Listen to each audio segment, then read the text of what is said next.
I wanted to share a few things with you today. Just basic gardening tips, nothing super amazing. But I think I'm going to continue to do this urban farmer at home garden, if you will, just for um, people who are starting to garden more and more, especially because of COVID-19. I have a lot of friends who were inspired by the things that I have done with my backyard. And yes, we are in a backyard. My backyard is probably maybe 500 square feet, and that might be a little off, but roughly 500 square feet.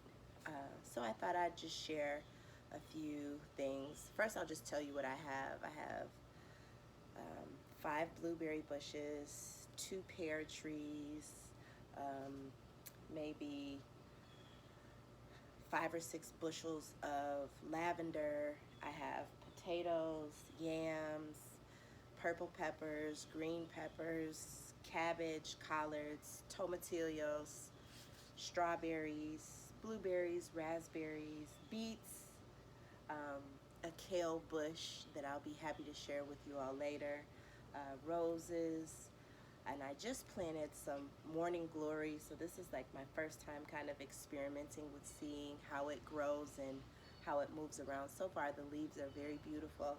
I have yet to get any flowers, but I think they're coming.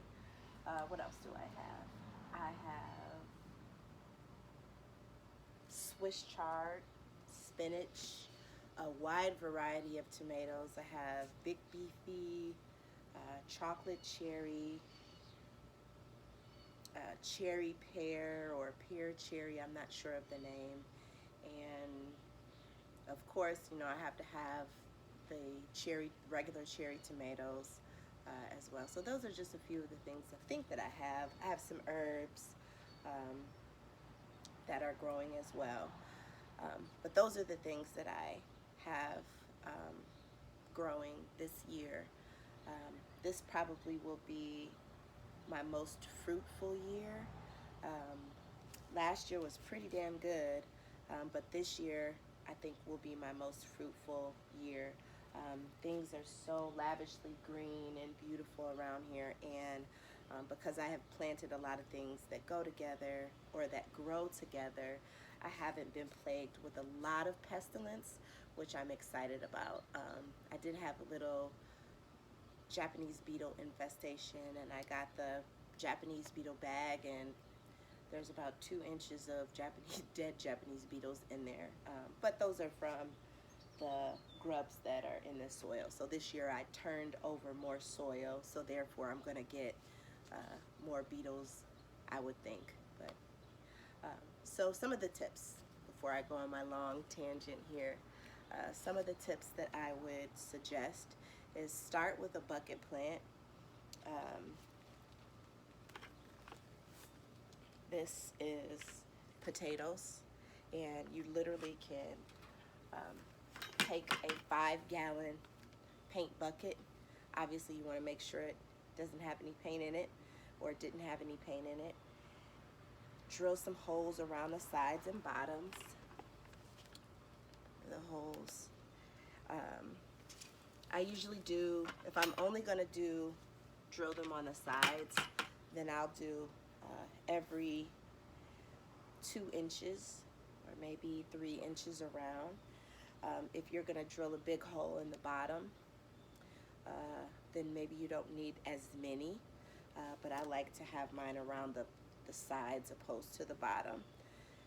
Fill it with dirt and literally stuff your potato that's starting to grow little nodules on it.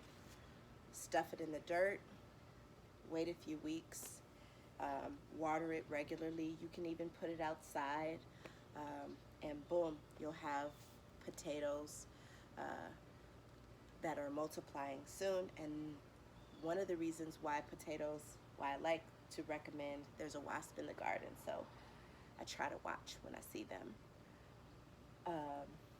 But one of the reasons why I like using potatoes as a starter, just to see if you're into growing and maintaining plants, is because the potato flowers are really beautiful.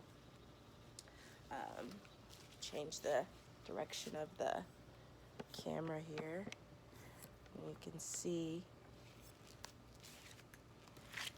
the potato flowers that are quite a little bit out of reach, but they're really beautiful and they're really fragrant flowers.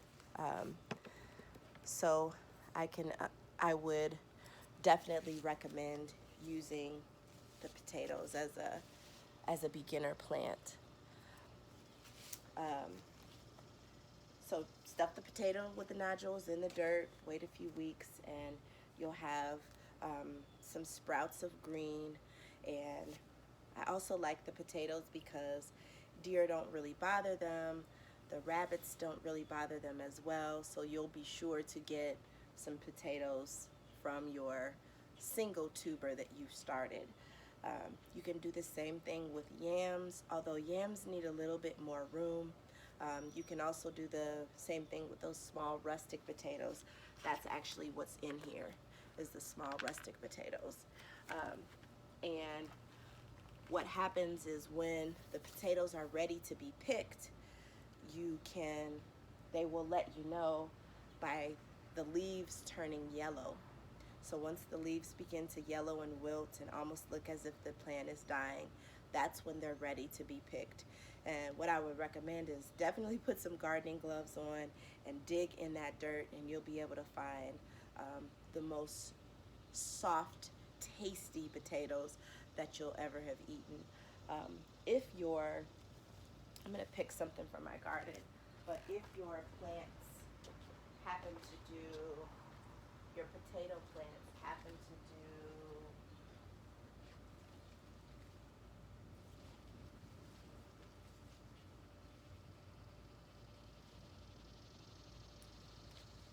to produce these small apple looking round things. They're actually called potato berries. And inside this potato berry, and they usually get much bigger. I picked it prematurely, but there's so many in there. But it'll get about the size of a small apple, maybe a little crab apple. And inside these potato berries are about 300 potato seeds. So next year, if you hold on to these potato berries, you can simply drop it into the earth and you'll be able to have a variety of brand new potatoes. So again, this is one of my favorite and easiest plants to grow. Just again, quick review, especially since the camera is looking at my lovely face and not just the potato berry, but 5-gallon bucket, or maybe even a 5-gallon burlap sack. You can use any kind of bucket, doesn't have to be the 5-gallon. You can use old laundry baskets with no holes in them. Whatever you want to use. You can use something nice and big. Put your dirt in it, put a little fertilizer on it, stuff your tuber down into the dirt. Once you stuff it down into the dirt, continue to water it appropriately. Don't let the soil get crispy. Make sure it has lots of sun, and then once it starts to grow, allow and enjoy the potato flowers to grow. And then once the potatoes are ready to be picked, the flowers will wilt and die, the leaves will turn yellow, and then they should be ready to be picked. If there's anything you want to see in terms of video or information wise, please comment below. This is new for me, so I'm still trying to get the gist of it, but I'm going to try to release at least one gardening video a week. And be sure to check out the Iron Koi website. We have everything that will help you and assist you along your pill-less fitness journey, including exercise, personal training. Uh, we have elderberry syrups. We have CBD products. We offer a variety of classes.